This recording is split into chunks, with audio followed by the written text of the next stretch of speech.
बिस्मिल्लाहिर्रहमानिर्रहीम। अस्सलाम वालेकुम नाज़रीन, आप यूट्यूब चैनल देख रहे हैं, मैं इमरान खान हूँ। सबसे पहले तो आप देखें वज़ीर दिफ़ा ने क्या कहा पाकिस्तान के। ख्वाजा आसिफ साहब ने जो स्टेटमेंट दिया है तो वो लंबा चौड़ा, लेकिन उसका एक हिस्सा मैं आपको बता देता हूँ। उन्होंने कहा कि कोई भी फ़ौजी बाउंड नहीं है कि वो गैर कानूनी अहकामात को माने अपने सीनियर्स के। यानी मिसाल के तौर पर जो बात शहबाज गिल ने की थी बग़ैर फ़ौज का नाम लिए, शहबाज गिल ने इदारों की बात की थी, ऑफिसर्स की बात की थी, तो उसने इशारों में बात की थी, उसने किसी इदारे का नाम नहीं लिया था जब शहबाज गिल ने ये बात की थी ARY के ऊपर। लेकिन ख्वाजा आसिफ ने ये बात की है जियो TV के ऊपर। शहबाज गिल ने ARY पे की थी रात के वक्त, और जो ख्वाजा आसिफ ने की है वो जियो पे की है, और वो भी रात के वक्त की है। और जुमले ज़्यादा ख़तरनाक बोले हैं ख्वाजा आसिफ ने, क्योंकि उन्होंने नाम ले लिया और उन्होंने वो मिसाल दे रहे थे फैज़ हमीद की और जनरल बाजवा की कि फ़ौजी जो है वो बाउंड नहीं है, जूनियर फ़ौजी, कि वो सीनियर की बात माने और गैर कानूनी अहकामात माने और ये चीज़ें। तो दोनों ने एक जैसी बात कर दी। ख्वाजा आसिफ ने नाम लेकर कर दी और शहबाज गिल ने बग़ैर नाम लिए वही बात कर दी। अब मैं ज़रा थोड़ा सा नक्शा खींच देता हूँ कि जब शहबाज गिल ने यह बात की थी तो हुआ क्या था। शहबाज गिल ने जिस वक्त ये बात की तो फौरी तौर पे मुकदमा दर्ज हुआ, कराची के अंदर भी कार्रवाई हुई, अम्माद यूसुफ को गिरफ़्तार किया गया, ARY को फौरी तौर पे बंद कर दिया गया, ARY का लाइसेंस जो है वो मनसूख कर दिया गया, मुअत्तल कर दिया गया। काशिफ अब्बासी जो है उनको लाहौर जाना पड़ा फौरी तौर पे उस रात निकल के। जो खावर घुम्मन साहब हैं उनको अपने गाँव जाना पड़ा फौरी तौर पर वहाँ से निकल कर। अरशद शरीफ साहब को इसी वाक़े के बाद पाकिस्तान छोड़कर दुबई जाना पड़ा फौरी तौर पे। हालात इतने ज़्यादा ख़राब कर दिए गए, ARY को बंद कर दिया गया, अम्माद यूसुफ गिरफ्तार भी हो गए और ज़मीन तंग कर दी गई सारे के सारे लोगों के ऊपर। दूसरी जानिब शहबाज गिल साहब जब अगले दिन, और ये मुहर्रमुल हराम का टाइम था, अगले दिन जब शहबाज गिल साहब जा रहे थे बनी गाला इमरान खान साहब के पास अपनी ड्यूटी पे, तो उन्हें रस्ते में जो है लॉ इन्फोर्समेंट वालों ने उनकी गाड़ी रोकी, शीशे तोड़े, उन्हें निकाला और उनको घसीट के ले गए।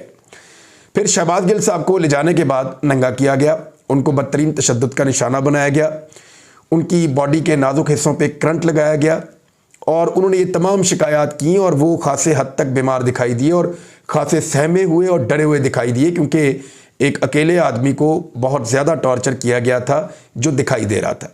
और इस टॉर्चर की गवाही पाकिस्तान के बहुत सारे सहाफ़ी जिनके पास लिंक्स थे वो दे रहे थे। शहबाज गिल साहब को काफ़ी अरसे तक बाहर नहीं आने दिया गया। इमरान खान साहब ने इस मामले पे एहतजाज करते हुए एक्शन लेने की बात की, तो एक जज साहबा का उन्होंने नाम ले लिया, तो उस पर एक तौहीन अदालत भी हो गई और वो कार्रवाई भी चलती है और दहशतगर्दी के मुकदमात भी हो गए। तो ये है वो वाली कहानी। अब ख्वाजा आसिफ ने उससे ज़्यादा इंटेंसिटी का स्टेटमेंट दिया है और बाकायदा फ़ौज के इदारे का नाम लेकर दिया है।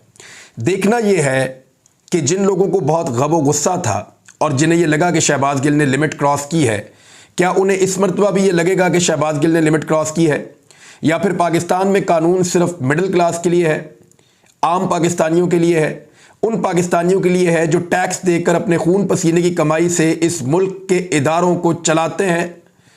उन पाकिस्तानियों के लिए कानून ज़्यादा सख्त है जो पाकिस्तानी इस मुल्क का पहिया घुमाने के अंदर सबसे ज़्यादा मेहनत करते हैं, जो सबसे ज़्यादा डांट भी खाते हैं, सबसे ज़्यादा मार भी खाते हैं, सबसे ज़्यादा तजलील भी उनकी होती है, उनका हक भी छीना जाता है, उनसे टैक्सेस भी ज़बरदस्ती लिए जाते हैं और फिर उनके ऊपर ही सिर्फ कानून का इतलाक़ होता है, या अलीट क्लास के ऊपर भी कानून का इतलाक़ हो सकता है। क्या एक ताकतवर वज़ीर के ख़िलाफ़ भी कानून उसी तरह हरकत में आएगा जैसे एक शहबाज गिल के ख़िलाफ़ एक मिडिल क्लासिए के ख़िलाफ़ आया था? तो अगर कानून हरकत में नहीं आता तो पाकिस्तान का हर मिडिल क्लास ये जान ले कि पाकिस्तान में उसके लिए कानून कुछ और है, और एलीट के लिए, ताकतवर लोगों के लिए, या ताकतवर लोगों के दस्ते रास्त जो लोग हैं या उनके जो साथी बन जाते हैं, उनके मफादात का जो लोग तहफ़्फ़ुज़ करते हैं, उनके लिए पाकिस्तान में कानून कुछ और है। ये एक टेस्ट केस है। देखना होगा कि पुलिस, अदलिया, इदारे, निज़ाम सारे इस मामले के ऊपर क्या रुख इख्तियार करते हैं और इसको क्या उसी तरह उठाते हैं जैसे शहबाज गिल वाले मामले को उठाया था। मरियम नवाज़ साहिबा अपने वालिद की सियासत का कुछ भी बाकी नहीं छोड़ना चाहती, मुझे तो ऐसा लगता है। यानी मरियम नवाज़ साहिबा ने एक नया बयानिया दे दिया एक इंटरव्यू देते हुए, उन्होंने फरमाया कि नवाज शरीफ साहब को जब वो अरेस्ट थे तो उनको जहर दिया जा रहा था। अव्वल तो इनका सारा खाना ही घर से आता था, हर चीज़ घर से आती थी। और एक मिथ ये भी बताई गई थी कि जो डॉक्टर अदनान है वो कोई चीज़ नवाज शरीफ साहब को देता था जिसकी वजह से उनके प्लेटलेट्स गिरे, और उसके बाद वो टेस्ट करवा के मियां नवाज शरीफ साहब को फौरी तौर पे मैनेज करके पाकिस्तान से बाहर निकाला गया। और इसके अंदर कुछ लोगों ने, कुछ बहुत ताकतवर लोगों ने सहूलतकारी भी की थी। एक तो मिथ ये भी है और ये उस वक्त से चल रही है। मरियम नवाज साहिबा ने एक नया कट्टा खोल दिया है। उन्होंने कहा कि उनके वालिद को जहर दिया गया था और इसमें इमरान खान मुलव्विस था और कभी ना कभी ये सच बाहर आ जाएगा। और क्योंकि जहर नवाज शरीफ को दिया गया था तो वो जब हालत उनकी गैर हो गई, उनके प्लेटलेट्स गिर गए, तो फिर उन्हें पाकिस्तान से बाहर भेजने के लिए खुद ही मजबूर हो गए। एक तरफ कहती हैं जहर दिया जा रहा था, मारना चाहते थे, फिर दूसरी तरफ कह रही हैं कि उनको बचाना चाहते थे, उनको पाकिस्तान से बाहर भेज दिया। ये कोई दो बातें अलग अलग समझ नहीं आ रही। और अगर किसी जहर के नतीजे में नवाज शरीफ साहब के प्लेटलेट्स गिर गए थे और वो रिपोर्टें आ रही थी, तो फिर जैसे ही वो हीथ्रो एयरपोर्ट पे उतरे बरतानिया में, उनका जो पहला टेस्ट लिया गया और 3 दिन के बाद जो दूसरा टेस्ट लिया गया, उन दोनों टेस्ट के अंदर मियां नवाज शरीफ साहब के प्लेटलेट्स 2.5 लाख से ज़्यादा थे। तो चंद हज़ार से 2.5 लाख तक कैसे पहुंच गए? सिर्फ एक फ़्लाइट ऐसा कमाल कर सकती है? नहीं कर सकती।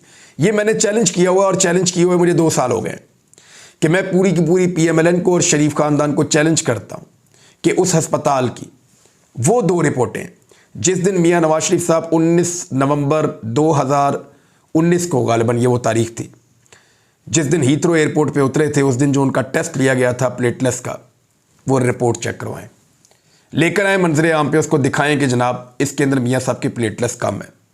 2.5 लाख प्लेटलेट्स थे और 3 दिन के बाद दोबारा वही प्लेटलेट्स थे। और फिर मियां साहब ने उन रिपोर्टों को क्लासीफाई करवा के छुपा दिया ताकि कोई और ना देख सके। तो मरियम नवाज साहिबा रोज़ाना एक नए लतीफ़े के साथ सामने आती हैं और जिस किस्म की नफरत अंगेज़ कार्रवाइयाँ कर रही हैं उससे PMLN के लोग बहुत खाइफ हैं।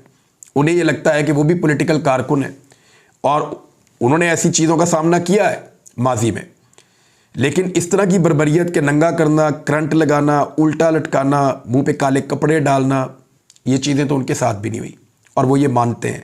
और वो मीटिंग्स के अंदर कहते हैं और वो ये कह रहे हैं कि ये जमहूरियत के ख़िलाफ़ एक साजिश हो रही है और हमारी क़यादत बदकिस्मती से इसमें इस्तेमाल हो रही है। उनके अंदर एक बेचैनी है और आपको आने वाले दिनों में ये दिखाई देगा जब बहुत सारे लोग टिकट लेने से इनकार कर देंगे। मरियम साहिबा ने दावा किया कि 38 लोग PTI की टिकट मांग रहे हैं। मैं एक दावा करता हूं कि PMLN के जो बहुत करीबी लोग हैं, जो बड़े तगड़े लोग हैं, PMLN को उनको टिकट देने के लिए मिन्नतें करनी पड़ेंगी आने वाले वक्त में। मैं फिर आपको कह देता हूं, PMLN को अपने करीबी लोगों को टिकट देने के लिए, उनको इलेक्शन लड़ने पर आमादा करने के लिए आने वाले वक्त में मिन्नतें करनी पड़ेंगी, क्योंकि बहुत सारे लोग इलेक्शन हारने के खौफ से या अपनी पार्टी की पॉलिसीज़ की वजह से ऐसे नाराज़ हैं कि वो इलेक्शन अब लड़ना नहीं चाहते, कम से कम इस मरतबा।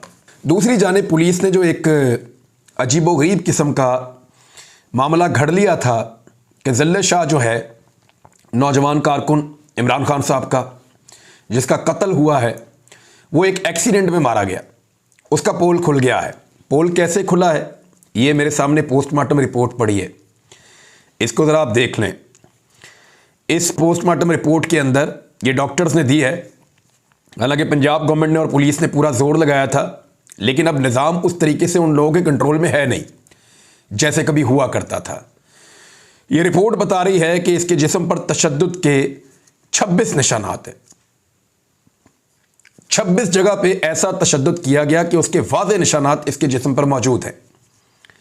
यानी दाएं पाँव पे, बाएं पाँव पे, दाईं रान पे, बाईं रान पे, फिर उसके बाद कूलों पे, उसके बाद कलाइयों के ऊपर टॉर्चर, हाथों के ऊपर टॉर्चर, पेट पे टॉर्चर, कोनियों के ऊपर, दोनों कोनियों के ऊपर टॉर्चर, दोनों शोल्डर्स के ऊपर शदीद टॉर्चर, और चेहरे के ऊपर 7 निशानात हैं बड़े जख्मों के। अब ये किस तरह का एक्सीडेंट था? कुछ चीज़ें साबित हो गई हैं। एक ये कि जो जियो ने प्रोपेगेंडा किया और हामिद मीर ने एक प्रोपेगेंडा शुरू में किया और ये कहा कि इमरान खान ने जो वीडियो अपलोड की है उनको डिलीट करनी चाहिए, क्योंकि इमरान खान ने जो वीडियो अपलोड की वो वीडियो है उस दिन की जिस दिन लाहौर के अंदर जेल भरो तहरीक थी। अब उससे भाग रहे हैं अपने मौक़िफ़ से। मैंने वो सुबह ही लिख दिया था कि इन सबको दौड़ना पड़ जाएगा, लेकिन ये इस खबर की माफ़ी नहीं मांगेंगे क्योंकि इस वक्त सहूलतकार उनके साथ हैं, ताकतवर हल्के इस वक्त जियो के साथ हैं, तो इसलिए वो माफ़ी नहीं मांगेंगे। जियो से मुझे याद है कि ख्वाजा आसिफ के खिलाफ क्या वो एक्शन होगा, और क्या जियो के साथ भी वही सारा कुछ होगा जो एयरवाई के साथ हुआ था? तो जवाब है कि क्योंकि जियो इस वक्त एस्टेब्लिशमेंट की तरफ से खेल रहा है, इसलिए जियो क्योंकि एस्टेब्लिशमेंट का चहीता एक चैनल बना हुआ है और पॉलिश भी है उनके पास, तो ऐसी सूरत हाल में जियो के ऊपर किसी किस्म का बैन मुझे नहीं लगता कि लगेगा और उनको इसके नताइज का, कॉन्सिक्वेंसेस का सामना करना पड़ेगा। अब आ जाए इस बात के ऊपर कि ये शख्स पहले गिरफ्तार हुआ। गिरफ्तार होने का पूरा सबूत अब मिल चुका है। इसका प्रोपेगेंडा किया गया कि ये पुरानी वीडियो है, लेकिन वो साबित हो गया कि वो वीडियो उसी दिन की है, 4:20 की है। जिसने वीडियो बनाई वो बंदा भी सामने आ गया। जो साथ में गिरफ्तार हुए थे वो बंदे भी सामने आ गए। उन्होंने कहा जी कि हमने पहले गिरफ्तारी ही नहीं दी थी, हम गिरफ्तार इसी दिन जमान पार्क से हुए हैं। जिले शाह सही सलामत हालत के अंदर गाड़ी में मौजूद था। उस पर कैसे टॉर्चर किया गया, इसके लिए मैंने कुछ थोड़ी सी इन्वेस्टिगेशन की है और लोगों से बातचीत की है। जिले शाह का थोड़ा सा, मैंने आपको पहले बताया कि वो ज़हनी तौर पे थोड़ा सा मफलूज था, यानी सीधा आदमी था, मलंग आदमी था जिसको आप कहते हैं, और वो एक फिल्म के कैरेक्टर में रहता था। उसने अपनी पूरी ज़िंदगी उस फिल्म के कैरेक्टर के साथ गुजार दी थी। वो जब चलता था तो थोड़ा सा फैल के चलता था। वो जब किसी को देखता था तो थोड़ा सा हीरो की तरह घूर कर देखता था। उसको जब किसी चीज़ से मना किया जाता था तो वो चिल्लाता था और चिल्ला के उसी चीज़ को बार बार करता था। यानी पीटीआई के कुछ कारकुनों ने बताया कि जब ये बाहर नारेबाजी करता था, हम इसको जब रोकते थे तो ये और ज़्यादा करता था। जब ये Imran Khan I love you की आवाज़ें लगाता था सुबह सुबह, तो बहुत सारे कारकुन सो रहे होते थे। जब इसको मना करते थे तो ये और ज़्यादा ऊंची आवाज़ के अंदर चिल्लाता था। तो इसके अंदर एक चीज़ थी कि जब ये कोई चीज़ या कोई नारा लगाता था, लोग इसको मना करते थे तो और ज़्यादा चिल्ला कर वो वाला नारा लगाता था और ज़्यादा रिएक्शन उसके ऊपर देता था, क्योंकि सीधा आदमी था। किसी को जिस्म को नुकसान तो नहीं पहुंचा सकता था, लड़ाई झगड़ा तो नहीं करता था। एक आवाज़ थी उसकी बड़ी बुलंद जिससे वो अपना काम चलाता था।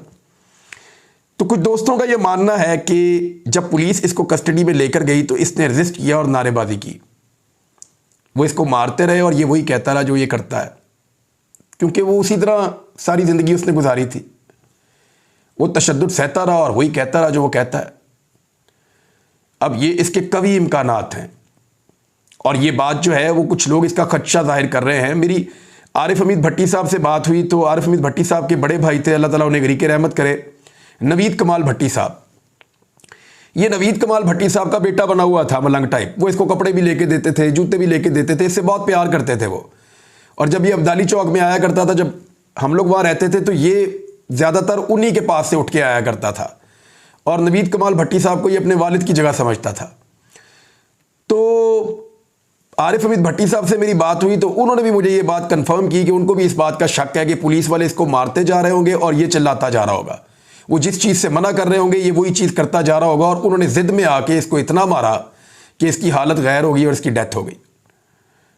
अब ये है सारी सूरत हाल और पोस्टमार्टम की रिपोर्ट जो चीज़ें बता रही हैं वो भी आप देख लीजिए। अली बिलाल की मौत दिमाग में गहरी ज़रब आने के बाद खून ज़्यादा बहने की वजह से हुई। जिगर और लबलबा में खून जमा होना भी मौत की वजह बना। दिमाग में खून जमा होने से अली बिलाल का ब्लड प्रेशर इंतहाई कम हो गया था। अली बिलाल को जिस्म के हसास अज़ा पर भी तशद्दुद का निशाना बनाया गया। Very unfortunate. इससे ज़्यादा बदकिस्मती और क्या होगी। यानी एक ऐसा आदमी जो किसी को ज़रर नहीं पहुंचा सकता, जो बिल्कुल बेज़रर था, जो कई दिनों से अपने लीडर से मिलने का इंतज़ार कर रहा था।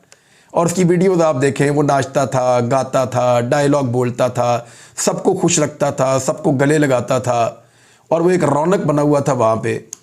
उसको जान से मार दिया। अब जिन लोगों ने मारा उनको नींद कैसे आएगी। इसका मुकदमा किस पे होना चाहिए, ये एक इम्पॉर्टेंट क्वेश्चन है। इसका जवाब पाकिस्तान तहरीक इंसाफ ने दिया है। पाकिस्तान तहरीक इंसाफ का ये कहना है कि इसका मुकदमा दर्ज किया जाएगा और वो करवाएंगे मोहसिन नकवी के खिलाफ, क्योंकि गवर्नमेंट ऑफ पंजाब इसके लिए रिस्पॉन्सिबल है। आईजी पंजाब जिन्होंने ये एक्शन करवाया, सीसीपीओ लाहौर जो इस एक्शन को एग्जीक्यूट करवा रहे थे, और कुछ पुलिस वाले जो हैं जिनकी वीडियोस वगैरह बनी है वो आइडेंटिफाई हो गए हैं। देखिए पुलिस वाले भी हमारे भाई हैं और मैं आपको ये बता देता हूँ कि जो काम आपने किया है ना, ये आपके गले पड़ेगा। वजह यह है कि तमाम आपकी वीडियोस बन चुकी हैं और पाकिस्तान की आवाम ने फैसला किया है कि उन्होंने फाशिज्म को शिकस्त देनी है। उन्होंने इस मरतबा एस्टेब्लिशमेंट की मर्जी के खिलाफ एक हुकूमत बनानी है। अगर वो हुकूमत बन गई तो एस्टेब्लिशमेंट अब आपको नहीं बचा पाएगी। वजह यह है कि ये हुकूमत कम से कम 5 साल के लिए बनेगी। और आपको इन तमाम चीज़ों का जवाब अदालतों के अंदर देना पड़ेगा। इन चीज़ों से अब आप ज़्यादा देर तक भाग नहीं सकेंगे। 4 अफराद के खिलाफ मुकदमा दर्ज होगा, उसमें वज़ीर आला, IG पंजाब, CCPO और एडिशनल IG जो हैं ये बराह रास्त मुलव्वस हैं। इन 4 लोगों पर कत्ल का मुकदमा करवाया जाएगा। फवाद चौधरी साहब ने बड़ा क्लियरली इसके बारे में कह दिया है। तो नाज़रीन, जहां बहुत सारी खबरें हैं वहां एक और खबर पे आप नज़र रखिएगा कि कोयटा की अदालत ने इमरान खान के नाकाबिले ज़मानत वारंट गिरफ्तारी जारी कर दिए हैं। वैसे इनको भी हाई कोर्ट में चैलेंज किया जाएगा, लेकिन आप देख रहे हैं कि जिस बुनियाद के ऊपर पैमरा ने नोटिस दिया था वो बुनियाद उड़ा के रख दिया अदालत ने, और पैमरा का नोटिस फारिग कर दिया कि इमरान खान को ऑन एयर दिखाया जा सकता है, बैन नहीं किया जा सकता। उसी तकरीर के ऊपर कोयटा में एक FIR होती है और वारंट जारी हो जाते हैं फौरी तौर पे और पुलिस पहुंच जाती है इमरान खान को लेने के लिए। आप निज़ाम की फुर्तियां देख रहे हैं। एक्चुअली ये निज़ाम की फुर्तियां नहीं हैं, ये फुर्तियां उनकी हैं जिनके कब्ज़े में 70 साल से ये निज़ाम है। बहरहाल देखते हैं कि इस मरतबा जीत पाकिस्तान की आवाम की होती है या निज़ाम चलाने वालों की। अब तक के लिए इतना ही। अपना ख्याल रखिएगा, अपने इस चैनल का भी। अल्लाह हाफ़िज़।